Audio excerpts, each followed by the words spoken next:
കോഡ്സിൻ്റെ കൂടെ മാത്രം യൂസ് ചെയ്യുന്ന 3 മോഡിഫയേഴ്സുകളാണ്. ഷോൾഡർ പെയിൻ ആയിട്ട് ആ പേഷ്യൻ്റ് വന്നിരിക്കുകയാണ്. അപ്പോൾ അതിൻ്റെ ഇവാലുവേഷൻ ഈ സർജറി ഹിപ്പ് ഫ്രാക്ചർ റിപ്പയർ ചെയ്തിട്ടുള്ള സെയിം ഓർത്തോപെഡിസ്റ്റ് തന്നെ മോഡിഫൈ 25 കുറിച്ച് നോക്കാം. മോഡിഫൈ 25 ഒരു ഡെഫിനിഷൻ എന്ന് പറയുമ്പോൾ അതേസമയം തന്നെ അവിടുത്തെ ഒരു ഓഫീസ് വിസിറ്റോ എന്താണോ ആ ഒരു സിഗ്നിഫിക്കൻ്റിൽ ഐഡന്റിഫയബിൾ ആയിട്ടുള്ള ENTM സർവീസ് അതിനെയും നമുക്ക് report. Hi all, welcome to Indus Talks. അപ്പോൾ നമ്മൾ ഇന്ന് വന്നിരിക്കുന്നത് ഇവാലുവേഷൻ ആൻഡ് മാനേജ്മെൻറ്റ് എന്ന് പറയുന്ന ടോപ്പിക്കിൽ യൂസ് ചെയ്യുന്ന 3 മോഡിഫയേഴ്സ് ഒന്ന് ബ്രീഫായിട്ട് ഡിസ്കസ് ചെയ്യാൻ വേണ്ടിയിട്ടാണ്.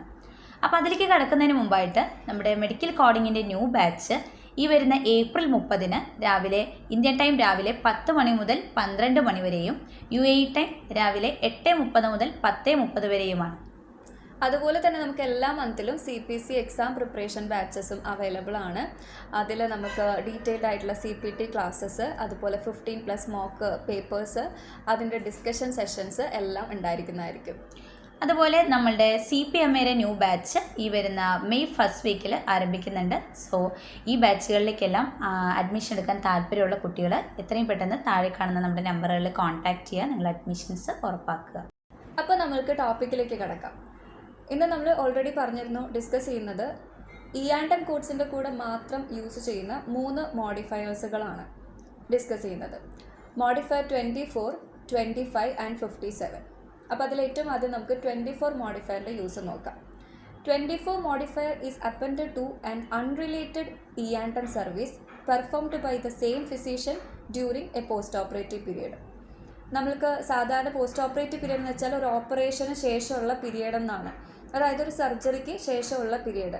അപ്പോൾ ഒരു സർജറിയുടെ പോസ്റ്റ് ഓപ്പറേറ്റീവ് പീരിയഡിൻ്റെ റിലേറ്റഡ് ആയിട്ടുള്ള ENTM സർവീസസ്, അതിൻ്റെ സബ്സിക്വൻറ്റ് ഫോളോ അപ്പ് വിസിറ്റുകളിൽ ചെയ്യുന്ന ഇവാലുവേഷൻസ് ഒക്കെ സർജറിയുടെ പേയ്മെൻറ്റിൽ തന്നെ ഇൻക്ലൂഡഡ് ആയിരിക്കും.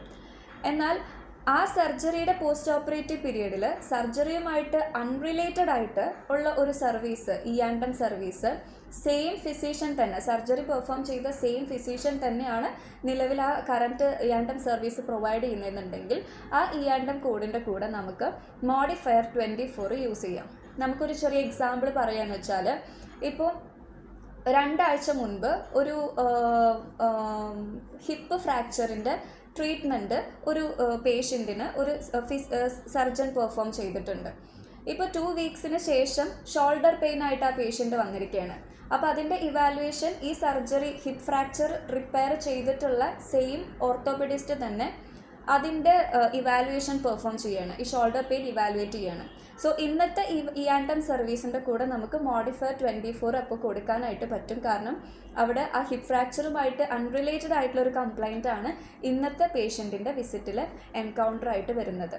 സോ അതാണ് നമ്മൾക്ക് മോഡിഫയർ 24ൻ്റെ യൂസിന് നന്നായിട്ടൊന്ന് എക്സ്പ്ലെയിൻ ചെയ്യാൻ പറ്റുന്ന ഒരു എക്സാമ്പിൾ. ഓക്കെ, അപ്പോൾ നമ്മൾ മോഡിഫയർ 24നെ കുറിച്ചിട്ടുള്ള കാര്യങ്ങൾ പറഞ്ഞു. അതിൽ 3 ക്രൈറ്റീരിയയാണ് മെയിനായിട്ട് മീറ്റ് ചെയ്യേണ്ടതെന്ന് പറഞ്ഞു. സെയിം ഫിസിഷ്യൻ ആയിരിക്കണം, ഇപ്പോൾ അൺറിലേറ്റഡ് ENTM സർവീസ് ആയിരിക്കണം, പോസ്റ്റ് ഓപ്പറേറ്റീവ് പീരീഡിലായിരിക്കണം ചെയ്യേണ്ടത്. അടുത്ത മോഡിഫയർ ആണ് മോഡിഫയർ 57. മോഡിഫയർ 57ൻ്റെ ഡെഫിനിഷൻ നമുക്ക് അപ്പൻഡിക്സ് എയിൽ നോക്കിക്കഴിഞ്ഞാൽ ഡിസിഷൻ ഫോർ സർജറി എന്ന് കാണാം. ഇതും ENTM കോഡ്സിൻ്റെ കൂടെ മാത്രമാണ് നമ്മൾ യൂസ് ചെയ്യുക. എങ്ങനെയുള്ള ENTM കോഡ്സിൻ്റെ കൂടെ എന്ന് വെച്ചാൽ, ചില ഇവാലുവേഷൻസിന് ശേഷം ചില ഇവാലുവേഷൻസ് ഒരു മേജർ സർജറി പെർഫോം ചെയ്യുന്നതിനുള്ള ഡിസിഷനിലേക്കായിരിക്കും റിസൾട്ട് ചെയ്യുന്നത്. അപ്പോൾ ആ സിറ്റുവേഷനിൽ നമുക്ക് ആ ഒരു ENTM സർവീസിൻ്റെ കൂടെ 57 മോഡിഫയർ കൊടുക്കാം. പക്ഷേ ഡിസൈഡ് ചെയ്യുന്ന സർജറി ഇമ്മീഡിയറ്റ് ആയിട്ട് ചെയ്യേണ്ടതായിരിക്കണം. ENTM സർവീസ് പെർഫോം ചെയ്ത സെയിം ഡേറ്റിലോ അല്ലെങ്കിൽ അതിൻ്റെ നെക്സ്റ്റ് ഡേയിലോ ആയിരിക്കണം ഈ ഒരു സർജറി ഡിസൈഡ് ചെയ്തിട്ടുള്ള സർജറി പെർഫോം ചെയ്യാനായിട്ട്. ആ സിറ്റുവേഷനിൽ നമുക്ക് ആ ENTM കോഡിൻ്റെ കൂടെ മോഡിഫയർ 57 കൊടുക്കാവുന്നതാണ്. അടുത്തായിട്ട് നമുക്ക് മോഡിഫൈ 25നെ കുറിച്ച് നോക്കാം. മോഡിഫൈ 25ൻ്റെ ഒരു ഡെഫിനിഷൻ എന്ന് പറയുമ്പോൾ significant separate identifiable ENTM service by a physician or other qualified healthcare professional on a day of a service or a other procedure എന്നുള്ളതാണ്. അപ്പോൾ ഇതിലെന്താ ഉദ്ദേശിക്കുന്നതെന്ന് വെച്ചിട്ടുണ്ടെങ്കിൽ, ഒരു സെയിം ഡേയിൽ സെയിം ഡോക്ടർ ഒരു പേഷ്യൻറ്റിന് ഒരു സെപ്പറേറ്റ്ലി ഐഡൻറ്റിഫയബിൾ ആയിട്ടുള്ള ENTM സർവീസ് പ്രൊവൈഡ് ചെയ്തിട്ടുണ്ടെങ്കിൽ അതിനെ നമുക്കൊന്ന് എടുത്ത് കാണിക്കാൻ വേണ്ടിയിട്ടാണ് നമ്മൾ ആ സർവീസിൻ്റെ കൂടെ, അതിപ്പോൾ എന്ത് ENTM സർവീസാണോ അതിൻ്റെ കൂടെ വിത്ത് മോഡിഫൈ 25 അറ്റാച്ച് ചെയ്തിട്ട് നമ്മൾ റിപ്പോർട്ട് ചെയ്യാറുള്ളത്. ഓക്കെ. അപ്പോൾ ഇതിൻ്റെ കേസിൽ നമ്മളിപ്പോൾ ഒരു എക്സാമ്പിളായിട്ട് പറയാറുള്ളതെന്ന് പറഞ്ഞാൽ, ഇപ്പോൾ ഒരു പേഷ്യൻ്റ് വെൽനസ് വിസിറ്റിന് വന്നിരിക്കുകയാണ്, അതായത് ഒരു പ്രിവെൻറ്റീവ് മെഡിസിൻ സർവീസ് പോലെ എന്തെങ്കിലും വന്നിരിക്കുകയാണ്. ആ സെയിം ഡേയിൽ തന്നെ ആ പേഷ്യൻറ്റിന് സിഗ്നിഫിക്കൻ്റ്ലി ഐഡൻറ്റിഫയബിൾ ആയിട്ടുള്ളൊരു ENM service same doctor provide ചെയ്യുന്നുണ്ട്. അതിപ്പോൾ ഒരു ഓഫീസ് വിസിറ്റോ അങ്ങനെ എന്തെങ്കിലും ആയിരിക്കാം. ഓക്കെ. അപ്പോൾ നമുക്ക് 2 സർവീസിനെയും റിപ്പോർട്ട് ചെയ്യണം. അവിടെ നടക്കുന്ന പ്രിവെൻറ്റീവ് മെഡിസിൻ സർവീസിനെയും അതേസമയം തന്നെ അവിടുത്തെ ഒരു ഓഫീസ് വിസിറ്റോ എന്താണോ ആ ഒരു സിഗ്നിഫിക്കൻ്റ്ലി ഐഡൻറ്റിഫയബിൾ ആയിട്ടുള്ള ENM സർവീസ് അതിനെയും നമുക്ക് റിപ്പോർട്ട് ചെയ്യണം. റിപ്പോർട്ട് ചെയ്യുമ്പോൾ എങ്ങനെയാണ് ചെയ്യേണ്ടത്? നമ്മുടെ ആ സിഗ്നിഫിക്കൻ്റ്ലി ഐഡൻറ്റിഫയബിൾ ആയിട്ടുള്ള ENM സർവീസിൻ്റെ കൂടെ വിത്ത് മോഡിഫൈഡ് 25 അറ്റാച്ച് ചെയ്തിട്ട് വേണം നമ്മൾ റിപ്പോർട്ട് ചെയ്യാനായിട്ട്. അത് നമ്മൾ ജനറലി പറയാറുള്ളൊരു എക്സാമ്പിളാണ്.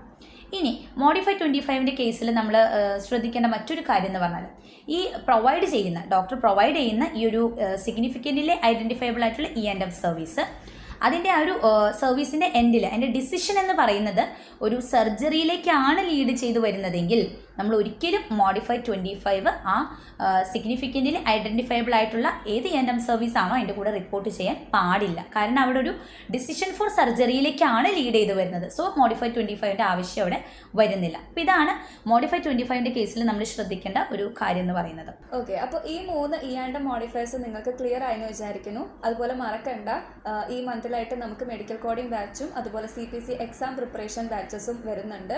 അതുപോലെ തന്നെ മെയ് ഫസ്റ്റ് വീക്കിലായിട്ട് CPMA ബാച്ചസും വരുന്നുണ്ട്. അപ്പോൾ ഈ ബാച്ചുകളിലേക്കെല്ലാം അഡ്മിഷൻ എടുക്കാൻ താല്പര്യമുള്ള കുട്ടികൾ താഴെ കാണുന്ന നമ്മുടെ നമ്പറിൽ കോൺടാക്ട് ചെയ്യുക. എത്രയും പെട്ടെന്ന് നിങ്ങളുടെ അഡ്മിഷൻസ് ഉറപ്പാക്കുക. Anyway, thank you for watching this video.